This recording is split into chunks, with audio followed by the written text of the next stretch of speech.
بہت بڑے اللہ والے حضرت ابراہیم بن ادہم رحمۃ اللہ علیہ راستے سے گزر رہے تھے، رات کا وقت تھا، ایک شہزادے کا لڑکا شراب کے نشے میں نالی کے کنارے پر پڑا ہوا ہے اور منہ سے جھاگ نکل رہا۔ حضرت کا گزر ہوا، حضرت نے دیکھا تو حضرت نے اپنے سر کی پگڑی کو اتارا اور اس نوجوان کو اپنے گود میں لٹایا اور اس کے منہ کا جو جھاگ نکلا ہوا تھا اس کو صاف کیا، چہرے پر پانی وغیرہ مارا۔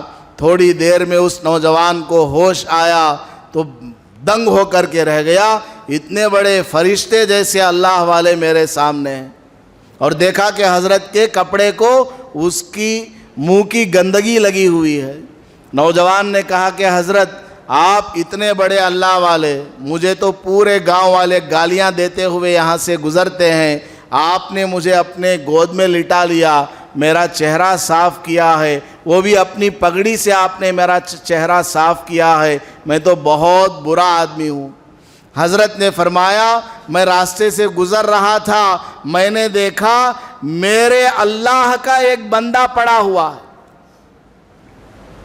میں نے دیکھا میرا جو اللہ ہے جو کہ میرا دوست ہے اس کا ایک بندہ نالی کے پاس پڑا ہوا ہے اور اس کے منہ میں گندگی لگی ہوئی ہے، جس زبان سے اللہ نکالا جاتا ہے وہ زبان شراب سے ناپاک ہو گئی ہے، میں نے چاہا کہ اس ناپاکی کو صاف کروں۔ بیٹا تو بہت اچھا آدمی ہے، تو گندا آدمی نہیں ہے، شراب گندی چیز ہے، اس سے تم دور ہو جاؤ، تم تو مجھ سے آگے بڑھ جاؤ گے۔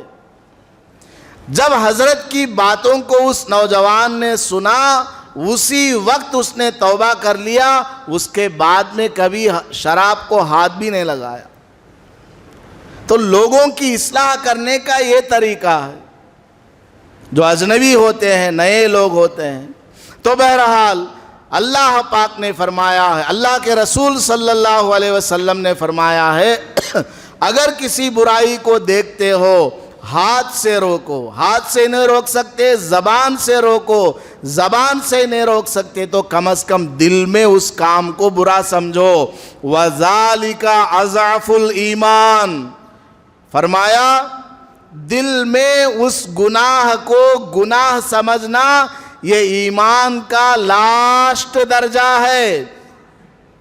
اگر ہم اس گناہ کو گناہ نہیں سمجھ رہے ہیں، دل میں بھی گناہ نہیں سمجھ رہے ہیں، نہ ہاتھ سے روک رہے ہیں، نہ زبان سے روک رہے ہیں، اور نہ ہی دل کے اندر اس گناہ کے بارے میں کوئی کراہت ہے، دل کے اندر کچھ بھی نہیں ہے، تو پھر کیا ہو جائے گا؟ ہمارا ایمان چند ہی دنوں میں رخصت ہو کر چلا جائے گا۔ اب بیٹی ٹک ٹاک کے اوپر ناچ رہی ہے، فلم دیکھ رہی ہے، گانا سن رہی ہے، اور بیٹا فحش کاموں میں مبتلا ہے، نہ باپ اس کو ہاتھ سے روکتا ہے، نہ زبان سے اس کو کچھ کہتا ہے، نہ دل میں اس برائی کے بارے میں کوئی خیال ہے، بتاؤ ہمارا ایمان بچے گا یا چلا جائے گا؟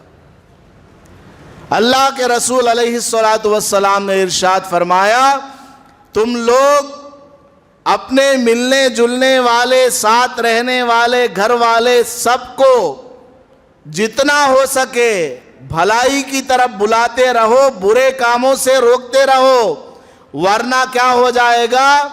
أَوْ لَيُوشِكَنَّ اللَّهُ أَن يَبْعَثَ عَلَيْكُمْ عَذَابًا مِّنْ عِنْدِهِ ثُمَّ لَا يُسْتَجَابُ لَكُمْ، اگر تم نیک کاموں کی طرف لوگوں کو بلانا چھوڑ دو گے اور برے کاموں سے روکنا چھوڑ دو گے، دوست کے یہاں گئے، وہ برا کام کر رہا ہے، ناجائز کام کر رہا ہے، اب دوستی کی وجہ سے اس کو کچھ نہیں بولا اور خاموش چلے آ گئے، تو کیا ہو جائے گا؟ اللہ پاک ممکن ہے کہ تمہارے اوپر کوئی عذاب نازل کر دے، کوئی بھی عذاب آ سکتا ہے۔ جس گناہ میں وہ مبتلا تھا اور تم اس کو کچھ بول بھی سکتے تھے لیکن تم نے اس کو کچھ بولا نہیں، بس چپ چاپ نکل کر کے آ گئے کہ اگر میں نے اس کو کچھ بولا تو دوستی کٹ ہو جائے گی، یا جو کاروباری لین دین چل رہا ہے وہ کٹ ہو جائے گا. اس وجہ سے کوئی دنیاوی مقصد سامنے رکھتے ہوئے اس کو کچھ نہیں کہا, ویسے ہی چلے آئے, پیار و محبت سے سمجھایا تک نہیں. جبکہ دوست اگر سمجھائے تو شاید وہ مان سکتا ہے, نہیں مانے گا, عمل نہیں کرے گا, سن تو لے گا. کچھ بھی نہیں کیا آ گئے تو کیا ہوگا؟ اللہ کی طرف سے کوئی عذاب آ سکتا ہے. چھوٹا عذاب بھی آ سکتا ہے, بڑا عذاب بھی آ سکتا ہے. چھوٹا عذاب کیا؟ تمہارے گھر کے اندر بے دینی آ سکتی ہے, خود تمہاری ذات کے اندر اعمال بد کا اثر اور نحوست آ سکتا ہے, اور اسی طریقے سے بیماری آ سکتی ہے, کوئی بھی ہو سکتا ہے. پھر تم اللہ سے دعائیں مانگو گے, اے اللہ میری فلاں ضرورت ہے اس کو پورا فرما, فلاں کام ہے اس کو پورا فرما. لا یستجاب لکم, تمہاری دعا کو قبول نہیں کی جائے گی. شب قدر میں, تہجد کے وقت میں, اندھیری رات میں, جنگل میں کوئی آدمی اللہ کے سامنے دعا مانگ رہا ہو, لیکن وہ یہ کام نہیں کرتا ہے, لوگوں کو اچھے کاموں کی طرف نہیں بلاتا, برے کاموں سے نہیں روکتا ہے, بس وہ اپنے میں مست ہے. حالانکہ سارے کام وہ آرام سے کر سکتا تھا. وہ جتنا بھی دعا مانگے اس کی دعا کو اللہ تعالیٰ نہیں سنتا. تو ہماری دعائیں اگر قبول نہیں ہو رہی ہیں تو اس کی ایک وجہ یہ بھی ہے کہ ہم برائیوں کو ہوتے ہوئے اپنے آنکھوں سے دیکھتے ہیں, منع نہیں کرتے. میں اگر مسجد کا امام ہوں, میری ذمہ داری ہے میرے محلے میں جتنے لوگ میرے پیچھے نماز پڑھنے والے ہیں, یہاں پر اگر کوئی برائی پائی جاتی ہے تو میں اس کو قرآن اور حدیث کی روشنی میں صحیح آپ کے سامنے بیان کروں. میں اگر مسجد کا ذمہ دار ہوں یا آپ مسجد کے ذمہ دار ہیں, اگر کوئی غلط کام مسجد کے اندر ہو رہا ہے تو آپ کی ذمہ داری ہے کہ اس کو آپ روکیں. اگر آپ باپ ہیں تو آپ اپنے گھر کی ذمہ داری سنبھالیں. آپ ایک پڑوسی ہیں تو پڑوس کے جتنے رہنے والے ہیں ان سے بھی کبھی اچھی بات کر لیا کریں. کسی برائی میں مبتلا ہے تو ان کو پیار و محبت سے سمجھایا کریں. اگر آپ ٹیچر ہیں تو اپنے اسٹوڈنٹ کی اصلاح کریں. آپ جن لوگوں کے بڑے ہیں ان تمام لوگوں کی ذمہ داری اپنے اوپر لیں. تو خیر, ہمارا کام کیا ہے؟ لوگوں کو اچھی باتوں کی طرف بلانا اور بری باتوں سے روکنا. یہ ہر مسلمان کا کام ہے, صرف علماء کا کام نہیں, صرف مسجد والوں کا کام نہیں ہے, صرف جماعت والوں کا کام نہیں ہے. ہر آدمی کا ایک کام ہے کہ وہ لوگوں کو اچھی باتوں کی طرف بلائے اور بری باتوں سے روکے. حضرت ابو رافع رضی اللہ تعالیٰ عنہ فرماتے ہیں کہ حضور اکرم صلی اللہ علیہ وسلم نے ارشاد فرمایا ہے, لا ان یہدی اللہ علی یدیک رجلا خیر مما طلعت علیہ الشمس وغربت. اگر تمہارے ہاتھ سے اللہ پاک کسی ایک آدمی کو نیک کاموں میں لگا دیتا ہے یا برے کاموں سے رکوا دیتا ہے تو وہ تمہارے لیے ساری دنیا سے بہتر ہے.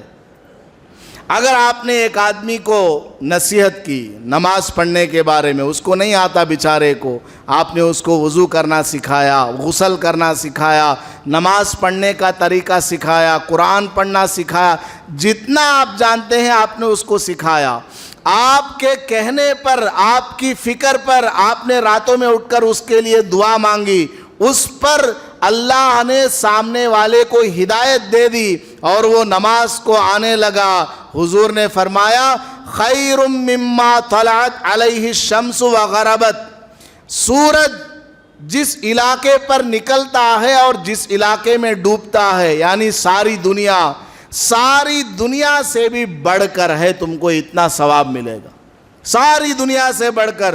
دنیا تو بہت بڑی ہے, 200 سے زیادہ ملک ہیں, کتنے مالدار ملک ہیں, بلینز آف ڈالرز ایک ایک آدمی کے پاس ہے, کتنا سونا ہے, کتنا چاندی ہے. اللہ کے رسول نے فرمایا تمہارے ذریعے ایک آدمی کو ہدایت مل جائے ساری دنیا سے تمہارے لیے وہ بہتر ہے.